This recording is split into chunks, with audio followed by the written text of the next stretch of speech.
The construct of this really isn't Democrat versus Republican. We're talking about saving our democracy versus becoming an authoritarian state.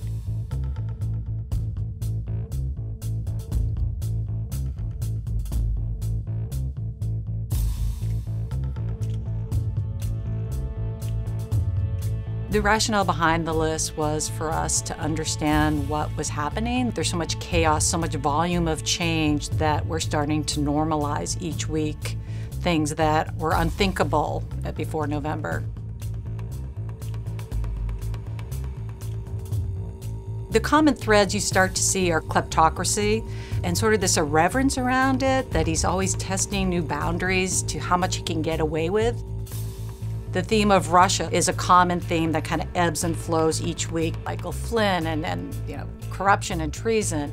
But the big theme that I always kind of point back to is an authoritarian theme. So my concern is our country is shifting away from democracy. I don't think Trump really cares about passing legislation. I think he cares about enriching himself and staying in power.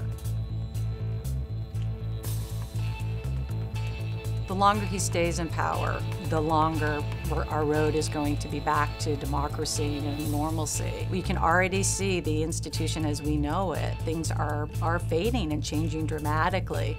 And what concerns me when I look at the early weeks, again, is week by week what we've already accepted as normal. It gives me great hope that our country has been so galvanized around issues of basic right or wrong. I think our country's heart is in the right place. I think we know that when we start to see dreamers being deported, that when we see people being profiled because of their color of their skin, or women's rights and groups of all men sitting around deciding whether women's maternity leave should be part of Trumpcare, that there's such an alarm bell going off. My hope is that as we look at those lists, that we're going to remember some of the things early on that we accepted as normal from this president and just say never again.